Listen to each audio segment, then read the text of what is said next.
Hello my friends, welcome to a brand new video. My name's Olivia if you haven't been here before, and today we're going to be talking about some books that I've bought recently.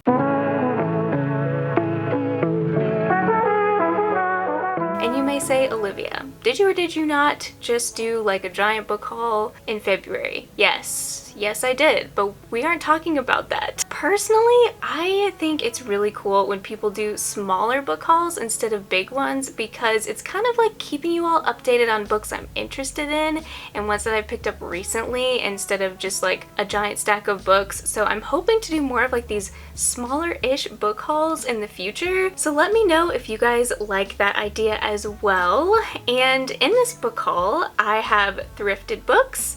I have tons of books that friends have sent me, which is just, I am so blessed to have amazing friends. I cannot thank you all enough.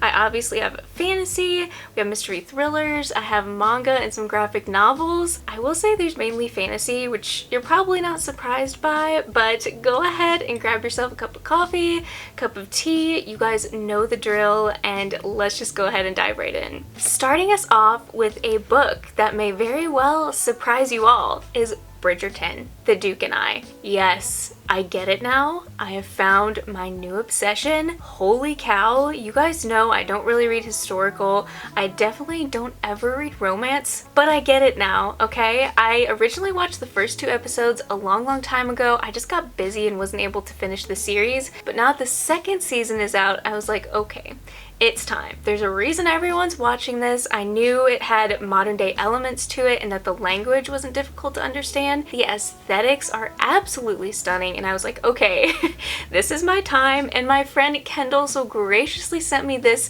and a couple more books that I'm gonna share, but I am just so excited to have this in my hands. And honestly, this is a book cover that I don't hate. Like usually when it's a series or like a book adaptation or something cover, I like hate it, especially when there's like real life people on the cover. I definitely prefer illustrations, but I don't mind this cover at all. I think it's actually really pretty. So this is basically your typical historical romance where there's kind of arranged marriages or you're forced to be married, but the Duke is actually very much set against getting married. He's very much set against not having any children, and let's just say his heart may or may not change, and I'm obsessed. I fell in love with these two. They're just so cute together, and look at me gushing about a freaking romance book. I don't know what's happening right now. I feel like I don't need to describe this book anymore because I'm sure you've heard way too much about it at this point, but all I can say is I am shocked and floored that I really love this, and especially the 2nd season, which I'm assuming is the 2nd book. Like each book focuses on a different character, and I've actually heard people enjoy the show more than the book. So I thought about reading and vlogging this and kind of trying to compare the two at some point. Anyways, just super happy to have this because now I need them all. And then another book that's probably gonna shock everyone.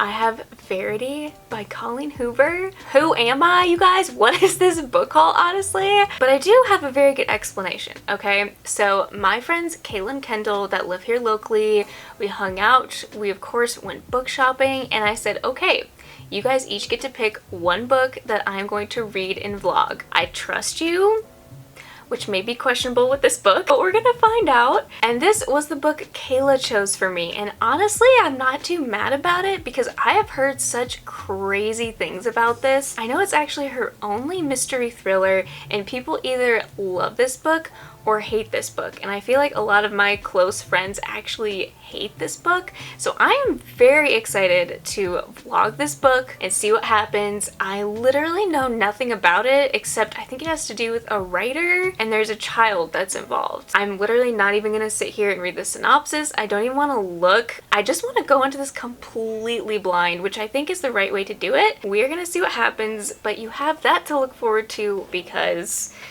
I really don't know how this is gonna go.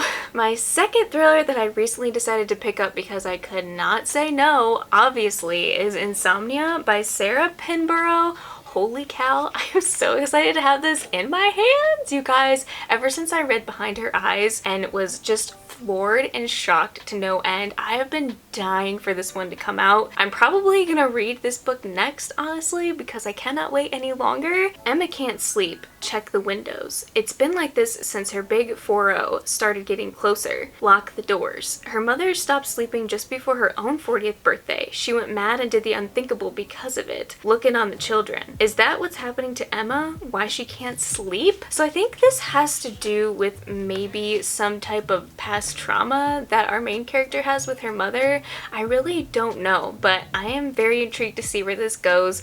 A lot of people have hated it, but also a lot of people have really loved it. The elements in her books, which I'm not going to say what because it is a little spoilery, is just an element that will always take me by surprise.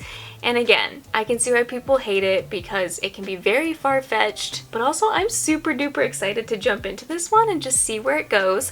I also had to mention that I got this from Pango Books. I recently downloaded the app and honestly, I had no clue that they sold popular releases like this because this was $7 cheaper even with shipping than Amazon or Barnes & Noble. That's what was keeping me from wanting to buy this, is because this is like $28 anywhere you look right now, and I was like, I cannot wait. So I went on Pango Books. Now I'm obsessed with Pango Books.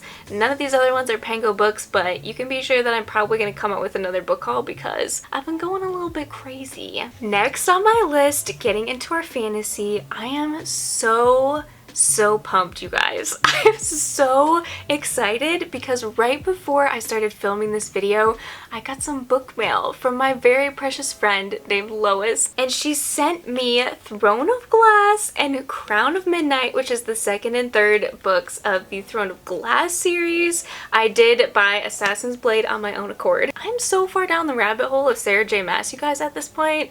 It's ridiculous. So let me backtrack and explain kind of my journey with this series. So I read Throne of Glass a very long time ago and I actually gave it 2 stars. I hated it so much. The main character, I think her name's Selena, was so selfish and annoying. The love triangle was frustrating, but Throne of Glass was very romance heavy and I was just not expecting that, but it was when I first started getting back into reading, so maybe I just didn't do my research enough. But my friends Lauren and Elizabeth are actually super into Sarah J Maas right now. Lauren just read the Crescent City duology that's out right now, and I too read the first one.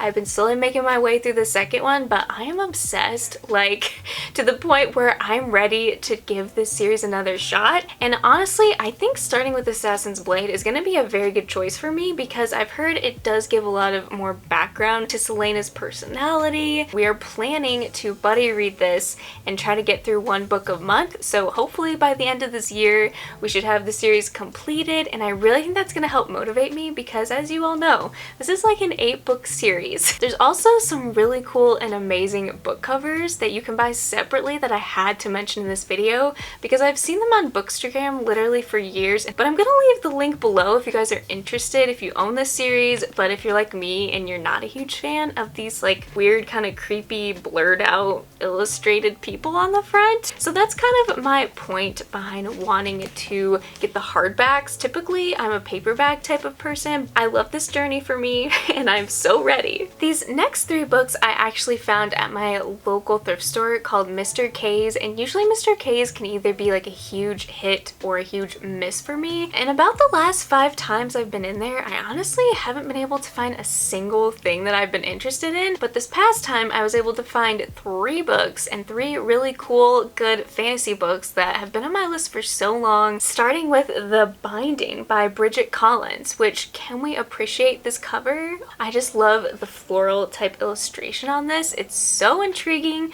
but I honestly don't even remember much about what it's about, so I'm gonna read a little bit on the back for you. Young Emmett Farmer is working in the fields when a strange letter arrives summoning him away from his family. He is to begin an apprenticeship as a bookbinder, a vocation that arouses fear, superstition, and prejudice among their small community. For as long as he can recall, Emmett has been drawn to books. books, even though they are strictly forbidden. Bookbinding is a sacred calling. The bookbinder Saradith informs her new apprentice, and he is a binder born. Under the old woman's watch eye, Emmett learns to handcraft the elegant leather-bound volumes. Within each one, they will capture something unique and extraordinary. A memory. If there's something you want to forget, a binder can help. If there's something you need to erase, they can assist. That sounds amazing. I do remember that this book had something to do with binding memories into books. I was super excited to find this for only $5. It's literally in perfect condition, and yeah, I just cannot wait to see what this is about. The next book I found that I could not believe I found for only $5. That book is Foundryside by Robert Jackson Bennett, and I literally just noticed that this is blurbed by Brandon Sanderson, which is even better. So funny story, I actually did start reading this a long time ago. I got it from the library when it first came out. It's also like this kind of steampunk fantasy, and I'm not used to that. I've never read anything that's like super steampunk, so I'm very excited to see what this has in it, but honestly it's been so long. I feel like if I have the audiobook, I may be able to understand it better. I think there's 3 books in this series, and it has really great reviews, especially from people I know and trust. So yeah, I was excited to find this and give it a shot, especially since it was only $5, so we'll just see how it goes. Another book that I was so shocked again that I found, because as far as I know, A River Enchanted by Rebecca Ross is pretty new, and this is a book of the month edition. But honestly, I'm not gonna lie, the synopsis in here is extremely long that I've only read it once, and I kind of want to keep it that way. I really like going into my books blind, but what I do know about this one is our main character is a bard, and there's a bunch of girls that go missing, and I believe he is in charge of finding those girls, being sent on a quest, and I think a romance is involved. There's also these spirits that come out from the water and will enchant you, and I guess keep people from finding the girls. But this world and magic system just sounds super unique, very different, and I've never read anything by this author. It's an adult fantasy, which makes me even more pumped for it. This next book is definitely a book talk made me do it moment, and especially Lexi from Alexandra Roseland. She has been reading this book and ranting and raving about it, as well as Olivia Reads a Latte, and I was like, okay, this is my moment, this is my sign to finally pick up The Jasmine Throne by Tasha Suri. Trapped by her despotic brother within the crumbling walls of an ancient temple, Princess Milani dreams of vengeance. Forced to disavow her birthright and her power because of her past, maidservant Priya dreams of freedom. In a world beset by wild magic and turbulent uprising, their destinies will become irrevocably tangled, and together they will set an empire ablaze. I'm so glad that the synopsis is super vague, especially compared to this one, which is super long, and I feel like we know most of the plot in the story. But this is literally blurbed by so many amazing authors like Alex E. Haro, and also Chloe Gong, which I need to read her books because I know I'll love them. But anyways, yeah, I had to pick this one up. I don't know if the second book is out already. It sounds so good. I need to know why everyone else is reading it, and I am very easily influenced, in case you can't tell. Next, I have Anatomy, a Love Story by Dana Scwartz. I also just realized that this is blurbed by Neil Gaiman, which must mean it's amazing, right? This is a young adult fantasy book, but honestly, I could not say no to the cover. Like this girl in a dress, but it's also a heart, and even better, there's a heart. Holy cow, you guys. I love this book. The typography is amazing. I can't get over this. I had to have it. So in this book, we have our main character who actually gets kicked out of this school or this class for wanting to be a surgeon because technically she's the wrong gender. But our main character, Hazel, actually strikes up this deal with her professor, and he says, if you can pass this test on your own, then I will let you become a surgeon. So she becomes unlikely friends with this other guy who owns like this cemetery and who studies bodies for a living, but he's actually having his own issue where people are coming in and grave robbing. So they strike up a deal, and he teaches her what he knows, and she helps him try to figure out this mystery, and I'm assuming some love at some point happens, but I don't know if that's going to be love with anatomy.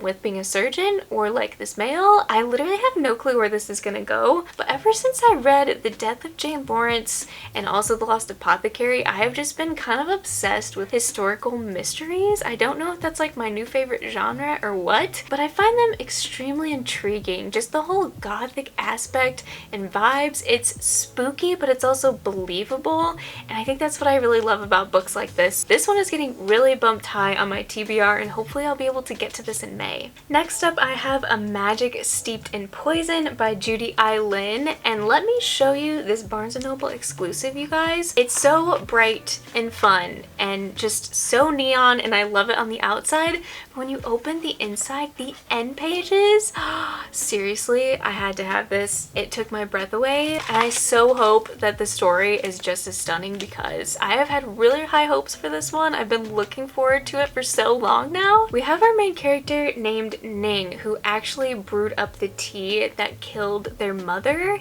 and so she is on this journey to compete in this tournament to get a favor from the princess, I believe, so she can maybe save her sister's life. I can't remember what her sister's going through or what this story really has to do with her sister, but that's all I want to know. Like, when I first heard that this was tea based, it just sounds so vibrant, especially since this has to do with a lot of Asian culture. I'm obviously a huge tea drinker, and this just sounds like the perfect book for me. And I also love the fact that the second book comes out later this year. I don't know how the author did that. She must be a genius, or maybe she wrote both books ahead of time, but I'm just so glad that if I love this one, I don't have to wait very long for it, and I'm definitely going to be buying the second one because the cover is also stunning. This next one was Kendall's pick for me to vlog, and I'm super stoked about this one.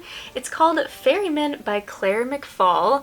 I have not seen much about this book at all. It's a young adult fantasy. I don't know much about this, but I do know this has to do with our main character Dylan, who's in a train crash. And then we have this guy named Tristan, who I guess is in the other world, that's responsible for bringing her soul to the next life. And I don't know, I guess something dangerous happens along the way, maybe even a romance. I love to hear different people's interpretation of kind of the afterlife, and this also gives me really like spooky vibes as well. So, but Kendall, I hope I really love this book because it's gonna make me so sad if I don't. But like I said, keep your eye out for a vlog coming soon. Another instance where booktube made me do it, I'm gonna totally butcher the title of this book, is The Inheritance of Orquidea Divina by Zoraida Cordova. Also a very thin standalone fantasy book, and it's 320-ish pages, which is awesome. I'm all about those short standalone fantasies. The Montoyas are used to a life without explanation. They know better than to ask why the pantry never seems to run low or empty, or why their matriarch won't ever leave their home in Four Rivers. But when Orquidea Divina invites them to her funeral and to collect their inheritance,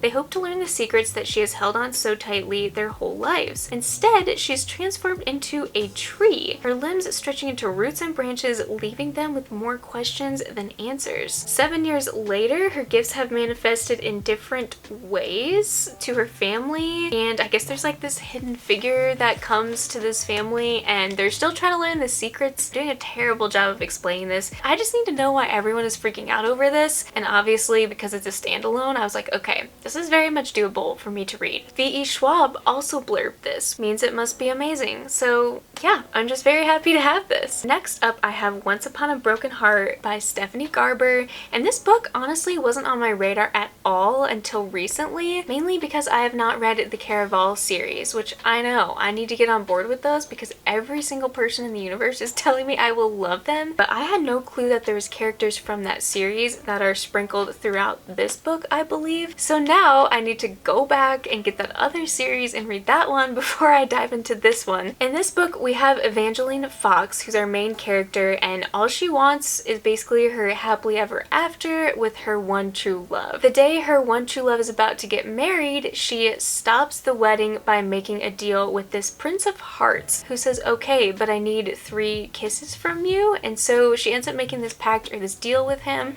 and I think his kisses may actually be deadly. So I'm not really sure how this is gonna work, but it sounds very heavy on the romance, so a little bit skeptical, but I am willing to give it a shot just to kind of see why everyone else loves this. And then diving into the last couple manga graphic novels that I picked up is volume 2 of Children of the Whales. These are actually some of my all-time favorite manga covers. They're very pastel, but also I don't think you can see on camera that there's actually like this shimmery overlay of like different shapes on top of the illustrated work. There's just so many intricate things about this book, and the inside is definitely no short of the outside cover. It's been a super long time since I read the first one, but these are actually really difficult to get a hold of. I don't know why, but I never see them being sold at my Barnes & Noble. They're always out of stock on Amazon, so when I saw this one was actually available, I had to snatch it up. But what I do remember about this book is there is a sand drift called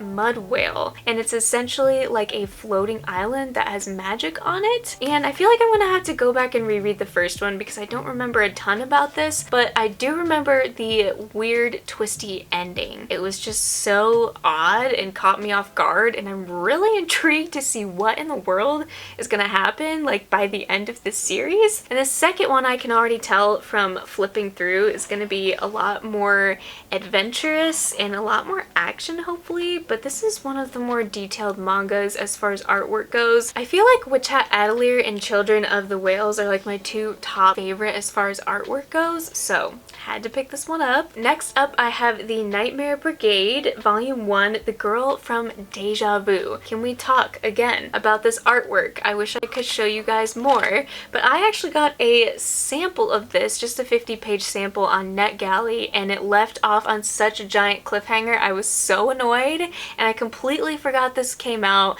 My friend Keisha so kindly sent it to me, so now I'm super stoked to go ahead and be able to finish this and figure out what is happening. So essentially we have these two boys that team up with this scientist, and they end up going into other people's dreams and basically slaying their fears, which is super cool. To me, it's such a unique concept, and I feel like it was carried out so well with what I did read, especially for being a graphic novel. I feel like sometimes translation or ideas or concepts can kind of get lost, but this one completely sucked me in. There's so much to this. There's amazing disability rep in this as well. We have one of our main characters that's actually in a wheelchair, and I just love it. I love it. I love these characters. This is going to be a series. I'm not sure how many there's going to be. I'm obsessed. It's my new favorite, and I cannot wait to see what happens. Last but not least, also sent to me by Kendall, is Cici's journal, The Adventures of a Writer in Training. This has been on my radar for quite some time. I randomly came across it on my Library Hoopla app. I'm always looking for new graphic novels, and then my friend Keisha also read this, will not stop ranting and raving about it, so I'm so excited to read this one. It is a middle grade, of course. As you can tell from the illustrations, it's absolutely stunning, but what I love about this one is I believe it's broken into multiple stories. There's also journal entries, there's articles, there's all sorts of fun kind of mixed media in this, which I feel like will be super entertaining, and that's what makes me want to jump right in even more. But in this book, we have our main character Cici, who's obsessed with solving mysteries, especially people in their everyday life. Eventually this leads her to lying to her mother and abusing some of her friendships, and so eventually I think she just learns more about herself and the mystery within, which sounds like such an awesome life lesson and great for middle graders, and I'm sure for adults as well. I just know for a fact that this is going to be an instant favorite. Alright friends, there you have it. That is all my books that I've picked up recently, some books that my friends have so graciously sent me. I am so thankful for each and every one of you. If you guys ever want to support my channel, some of you don't even know that I have an Amazon wishlist. Please do not feel like you have to get me anything. If you do want to, my Amazon wishlist is linked below if you want to support more of my channel. Let me know before you leave if you found a new favorite, if you're planning to pick any of these up, if you've read them before. Let me know if I need to bump them higher on my list. Thank you guys so much for watching this video, taking time out of your day to hang out with me. I love you all so incredibly much, and I will see you in my next video.